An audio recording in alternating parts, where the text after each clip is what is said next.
목소리로 봉독하겠습니다. 시작. 또 여호수아가 아침에 일찍이 일어나서 그와 모든 이스라엘 자손들과 더불어 시딤에서 떠나 요단에 이르러 건너가기 전에 거기서 유숙하니라. 사흘 후에 관리들이 진중으로 두루 다니며 백성에게 명령하여 이르되 너희는 레위 사람 제사장들이 너희 하나님 여호와의 언약궤 매는 것을 보거든 너희가 있는 곳을 떠나 그 뒤를 따르라. 그러나 너희와 그 사이 거리가 2000 규빗쯤 되게 하고 그곳에 가까이 하지는 말라. 그리하면 너희가 행할 길을 알리니 너희가 이전에 이 길을 지나보지 못하였음이니라 하니라. 여호수아가 또 백성에게 이르되 너희는 자신을 성결하게 하라. 여호와께서 내일 너희 가운데에 기이한 일들을 행하시리라. 여호수아가 또 제사장들에게 말하여 이르되 언약궤를 메고 백성의 앞서 건너라 하매 곧 언약궤를 메고 백성의 앞서 나아가니라. 여호와께서 여호수아에게 이르시되 내가 오늘부터 시작하여 너를 온 이스라엘의 목전에서 크게 하여 내가 모세와 함께 있었던 것 같이 너와 함께 있는 것을 그들이 알게 하리라. 너는 언약궤를 맨 제사장들에게 명령하여 이르기를 너희가 요단 물가에 이르거든 요단에 들어서라 하라.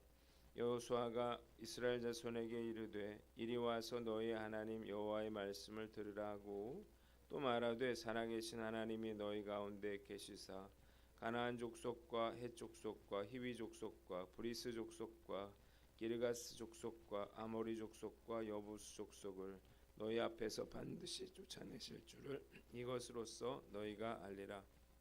보라, 온 땅의 주의 언약궤가 너희 앞에서 요단을 건너가나니 이제 이스라엘 지파 중에서 각 지파에 한 사람씩 12명을 택하라.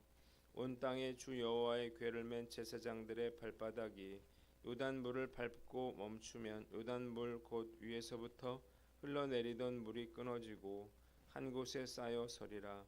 백성이 요단을 건네려고 자기들의 장막을 떠날 때에 제사장들은 언약궤를 메고 백성 앞에서 나아가니라. 요단이 곡식 거두는 시기에는 항상 언덕에 넘치더라. 궤를 맨 자들이 요단에 이르며 궤를 맨 제사장들의 발이 물가에 잠기자 곧 위에서부터 흘러내리던 물이 그쳐서 사르단에 가까운 매우 멀리 있는 아담 성읍 변두리에 일어나 한 곳에 쌓이고 아라바의 바다 영해로 향하여 흘러가는 물은 온전히 끊어지매 백성이 여리고 앞으로 바로 건널세. 여호와의 언약궤를 맨 제사장들은 요단 가운데 마른 땅에 굳게 섰고 그 모든 백성이 요단을 건너기를 마칠 때까지 모든 이스라엘은 그 마른 땅으로 건너갔더라. 아멘. 오늘은 여호수아서 3장 말씀을 가지고 요단강을 건너다라고 하는 제목으로 묵상 나눔하도록 하겠습니다. 자, 마침내 때가 됐습니다. 꿈에도 그리던 가나안 땅이 목전에 있습니다. 하나님은 다시 가나안 땅을 정복하려는 이스라엘 백성들에게 다음 세 가지를 요구하고 계십니다. 첫째로 1절로 4절 말씀인데 3절을 봅니다. 너희는 제사장들이 언약궤 매는 것을 보거든 그 뒤를 따르라 그랬습니다. 출애굽 이후에 하나님께서 이스라엘 백성들에게 젖과 꿀이 흐르는 가나안 땅을 주겠다 이렇게 약속하셨죠. 그리고 꿈에 그리던 가나안 땅 문 앞에 이르게 되었습니다. 신명기 1장 21절에 모세는 백성들에게 너희 하나님 여호와께서 이 땅을 너희 앞에 두셨은즉 너희 조상의 하나님 여호와께서 너희에게 이르신 대로 올라가서 차지하라. 두려워하지 말라. 주저하지 말라. 이렇게 말씀하셨습니다. 안타깝게도 이스라엘 백성들은 이 말씀에 순종하지 않았습니다. 그래서 여호수아와 갈렙을 제외한 모든 이스라엘 백성들이 이 광야에서 죽고 말았습니다. 자, 이 광야에서 살아남은 그들의 자녀들은 무려 40년 동안 배고프고 덥고 현기증이 나는 광야에서 살아야만 했습니다. 그들은 절치부심, 기회를 기다렸고 마침내 다시 한번 가나안 정복을 위해서 요단강 앞에 서게 된 것입니다. 본문이 우리에게 주는 교훈이 있는데 순종하라는 것입니다. 한번 따라해 봅시다. 순종하라. 자, 뼈저린 실패를 겪었던 이스라엘 백성들이 해야 할 일은 제사장이 어디로 가든지 그 언약궤를 따라가는 것이었습니다. 언약궤는 하나님을 상징하기에 언약궤를 따른다고 하는 것은 철저하게 하나님을 따른다라고 하는 것을 의미하는 것이었어요. 출애굽 2세대는 부모 세대가 불순종하다가 광야에서 죽는 것을 똑똑히 보았기에 이제 제사장이 맨 언약궤가 어디로 가든지 순종할 그런 마음으로 가득했습니다. 순종하지 않는다면 또다시 실패를 되풀이할 것이기 때문이에요. 우리가 기적을 경험하기를 원한다면 기적을 바라기 전에 먼저 순종하는 법을 배워야 한다는 사실을 믿으시기를 바랍니다. 순종할 줄 모르면 기적이 일어난다 하더라도 결국 실패를 반복하게 되기 때문이에요. 사실 광야에서 가나안은 며칠밖에 걸리지 않는 거리였는데 그들은 무려 40년 동안 광야를 방황해야만 했습니다. 이유가 무엇인가요? 40년 동안 그들이 하나님께 대한 철저한 순종을 배워야만 했기 때문이에요. 언약궤를 맨 제사장들이 어디로 가든 순종할 수 있어야만 가나안 땅에 들어갈 수가 있는 것이었습니다. 많은 크리스천들이 순종하기를 싫어해요. 놀라운 것은 그러고서도 심각성을 잘 인식하지 못한다는 것입니다. 그러니까 제멋대로 이렇게 살면서도 자기가 신앙생활을 잘하고 있다 이렇게 생각하는데 그 이유가 뭐냐? 교회 열심히 나오고 있기 때문이죠. 자, 교회를 열심히 나오는 것 물론 중요하지만 순종하지 않는다면 아무런 의미도 없는 것입니다. 자, 순종은 우리의 생사를 가를 만큼 중요하다는 사실을 믿으시기를 바랍니다. 순종하지 않으면 우리가 예수를 믿어도 우리의 방황은 끝이 나질 않는 거예요. 그래서 우리가 이 사실을 안다면 순종하는 일에 우리가 최선을 다해야 하는 것입니다. 만약 그렇지 못한다면 그는 순종의 중요성을 모르는 사람이거나 알아도 대수롭지 않게 여기는 불순종한 사람일 것입니다. 이해되지 않고 또 내 생각과 달라도 이를 악물고 순종하는 법을 배워야 하는 거예요. 그러니까 하나님이 하라고 하시는 걸 하고요. 하나님이 하지 말라고 하는 건 하지 말아야 하는 거예요. 헛된 일을 고집하면서도 괜찮을 거라고 하는 그러한 헛된 기대를 접어야 합니다. 해서는 안 되는 일을 계속하면서 괜찮을 거라고 자신을 설득해서도 안 되는 거예요. 저 역시 많은 시행착오를 겪으면서 여기까지 왔습니다. 결코 다시 불순종으로 인한 뼈저린 실패를 되풀이할 생각이 없어요. 그래서 제 생각과 달라도 하고 싶지 않아도 하나님께서 인도하시는 그 길로만 걸어갈 것입니다. 이스라엘 백성들이 언약궤가 좌로 가면 좌측으로 가고 우로 가면 우측으로 가고 뒤로 가면 뒤로 가고 머물러 있으면 머물러 가나안 땅으로 들어갔던 것처럼 우리도 하나님께 순종함으로 축복의 땅 가나안으로 들어가는 저와 여러분들 되시기를 주님의 이름으로 축원합니다. 두 번째는 5절 말씀인데요. 너희는 자신을 성결하게 하라는 것입니다. 자, 가나안 땅을 앞두고 하나님께서 이스라엘 백성들에게 요구하신 두 번째 요구는 바로 성결이었습니다. 자, 그들이 성결해야만 하나님께서 그들 가운데 놀라운 일들을 이루실 것이기 때문이에요. 여호수아가 제사장들에게 언약궤를 메고 백성보다 앞서 요단강을 건너가라 이렇게 명하자 제사장들은 언약궤를 메고 백성들 앞에서 나아갔습니다. 자, 본문이 우리에게 주는 교훈은 구별된 삶을 살아라는 것입니다. 자, 지금 전쟁을 앞두고 있는데 이스라엘 백성들에게 가장 중요한 건 뭘까요? 전쟁을 준비하는 거죠. 자, 그러나 하나님은 이스라엘에게 전쟁 준비가 아니라 먼저 자신을 성결하게 할 것을 요구하고 계십니다. 성결해야 하나님이 그들과 함께 하실 수 있고 놀라운 일을 이루실 수가 있기 때문이에요. 왜 한국 교회가 위기인가? 교인 수가 줄어들고 있기 때문이 아니라 목사와 성도들이 거룩함을 잃어가고 있기 때문이에요. 예수 믿는 자들의 이야기를 들어보면 세상 사람들과 다를 바가 없습니다. 그들의 행동을 보면 세상 사람들과 전혀 다르지 않습니다. 그래서 예배에 하나님의 영광이 떠나고 그리고 능력이 나타나지를 않는 거예요. 하나님의 역사를 기대하고 또 기적을 기대한다면 먼저 스스로 성결해야 한다는 사실을 깨달으시기를 바랍니다. 성결해야 하나님이 일하실 수가 있는 것입니다. 그렇다면 우리가 어떻게 해야 성결할 수 있는가? 자, 거룩이라는 말은 영어로 holy라고 하는 말이에요. 원어 성경에는 하기오스라고 표기하고 있는데 이 말은 무슨 말이냐면 구별됐다, 분리됐다 이런 의미예요. 그러니까 내가 거룩해지기 위해서는 어떻게 해야 된다고요? 내가 다른 사람들과 구별돼야 한다는 거예요.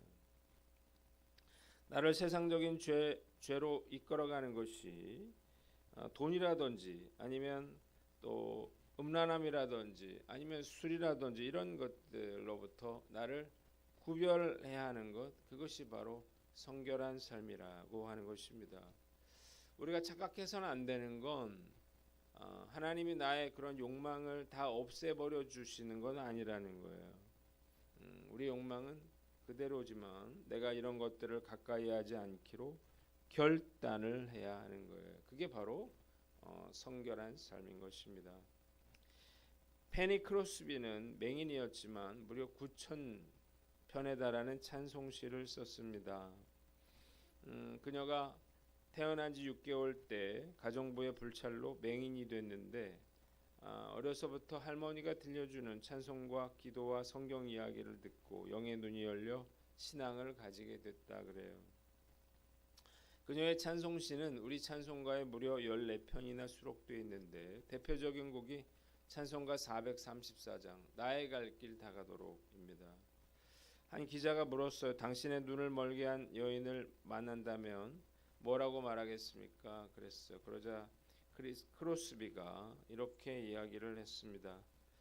고맙다고 인사하겠습니다. 만약에 내가 눈을 볼 수 있어 세상의 죄악되고 더러운 모습을 보고 지저분한 눈으로 하나님을 뵌다면 얼마나 부끄럽겠습니까? 그러나 세상의 죄악된 더러운 모습을 보지 않고 깨끗한 눈으로 하나님을 배울 테니 얼마나 감격스럽겠습니까? 나는 그 여인을 만난다면 감사하다고 인사하겠습니다. 이렇게 말을 했습니다. 과연 나는 교회 외에 믿지 않는 사람들과 무엇이 다른지 우리 스스로에게 물어야 하는 거예요. 진짜 크리스찬들이라면 우리가 돈이 아니라 성공이 아니라 자식이 아니라 우리가 거룩함을 삶의 목표로 삼고 살아야 한다는 사실을 깨달으시기를 바랍니다. 거룩해야 하나님이 함께 하실 수 있고 거룩해야 하나님의 능력이 내 삶에 나타날 수가 있는 것입니다. 우리가 날마다 이렇게 씻어야 하는 이유는 날마다 더러워지기 때문이죠. 우리의 영혼도 마찬가지예요. 우리의 욕심과 음란함과 우리 안에 있는 죄악을 날마다 씻어내야만 합니다. 늘 깨끗한 차가 있는가 하면 늘 더러운 차가 있습니다. 깨끗한 차를 관리하는 사람은 비가 온다고 해도 세차를 합니다. 비를 맞아도 차가 그러면 덜 더러워지기 때문이에요. 그러나 더럽게 차를 관리하는 사람은 비가 올지도 모르는데 뭐하러 세차를 하냐 이렇게 말해요. 그러니까 늘 더러울 수밖에 없는 거예요. 깨끗한 사람이 더 깨끗해지는 것은 영적인 일에도 적용이 됩니다. 거룩하고 순결한 사람은 작은 더러움에도 민감하게 반응하게 되죠. 마음 아파합니다. 그러나 그렇지 못한 사람은 자기의 영혼이 얼마나 더럽고 추한지도 깨닫지 못하는 거예요. 내 몸만 깨끗하게 하고 내 집만 깨끗하게 할 일이 아니라 정말 중요한 것은 나의 영혼을 깨끗하게 하고 순결하게 하고 거룩하게 유지하는 것이라는 사실을 깨달으시기를 바랍니다. 거룩함이 능력이라고 하는 사실을 깨닫고 오늘 하루도 우리가 거룩하게 구별되어 살아가는 저와 여러분들 되시기를 주님의 이름으로 축원합니다. 마지막으로 8절 제사장들에게 명령하여 요단에 들어서라 하라 그랬습니다. 자, 요단강을 건너기에 앞서 하나님께서 여호수아를 격려하십니다. 그리고 언약궤를 맨 제사장들이 먼저 요단강으로 들어가 서 있으라 이렇게 말을 하셔요.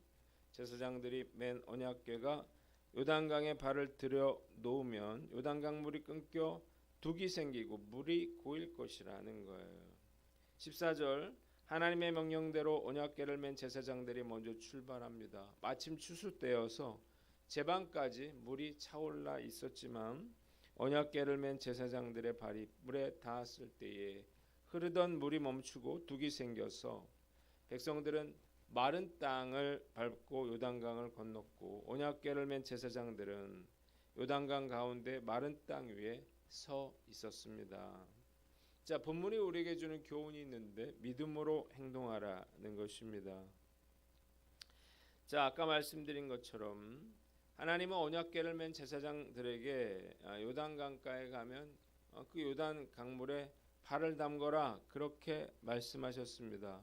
이 시기는 물살이 세가지고요 그 강을 건너기조차 어려운 상황이었습니다. 그런데 지금 처자식들과 짐승과 짐들까지 거느린 수많은 사람들이 요단강을 그냥 건너간다고 하는 것은 불가능한 일이었죠. 강을 건너려면 어떻게 해야 됩니까? 뭐 배를 만들어서 건넌다든지 아니면 물이 줄 때를 기다려서 줄이라도 잡고 지나간다던가 그렇게 해야 될 텐데 하나님은 이런 일체의 준비를 하지 못하게 하시고 제사장들에게 법궤를 메고 그 요단강 물로 들어가고 백성들도 그 뒤를 따라 요단강으로 들어가라고 말씀하고 계시는 것입니다. 자, 하나님의 기적을 경험하는 사람들이 적은 이유가 바로 여기에 있습니다. 우리가 믿음을 외치지만 정말 그 믿음이 있다면 그 믿음이 행동으로 나타나야 되는 거예요. 그러니까 요단강물이 그런 무서운 소리를 내고 흘러간다 하더라도 그 요단강물에 발을 탐구어야 하는 것입니다. 하나님이 이렇게 말씀하신 이유가 뭐냐? 첫째로 그들이 순종하는지를 시험하시려는 것이고, 두 번째 광야에서 자란 이들에게 기적을 일으키는 걸 경험하게 하시려는 거예요. 세 번째 그들의 믿음을 테스트하시려는 것입니다. 자, 약속의 땅에 이제 들어가서 전쟁을 해야 되잖아요. 그 땅을 정복하기 위해서는 하나님을 철저하게 신뢰하는 그런 믿음이 필요해요. 그래서 하나님은 믿음으로 기적이 일어나는 것을 경험하게 하기 위해서 그 요단강에 발을 담그라고 요구하고 계시는 것입니다. 믿음 없이는 절대로 요단강물에 발을 담글 수가 없겠죠.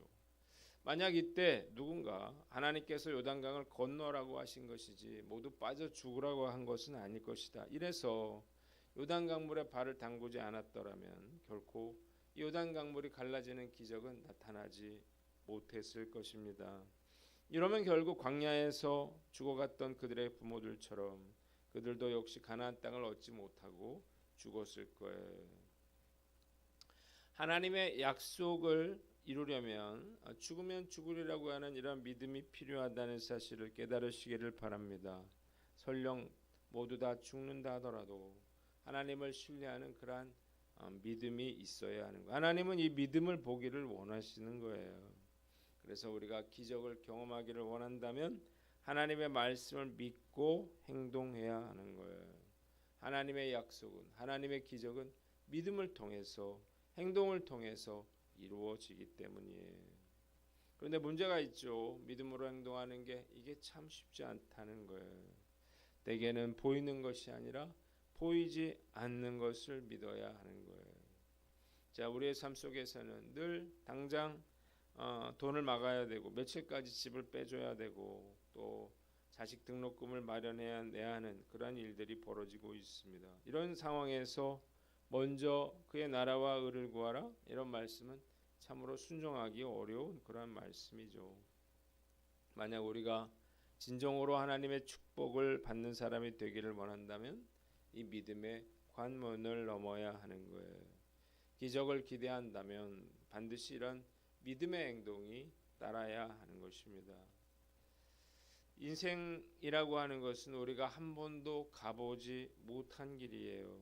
지금 우리 앞에도 가나안은 보이지 않고 요단강이 소리를 지르면서 흘러내려가고 있습니다.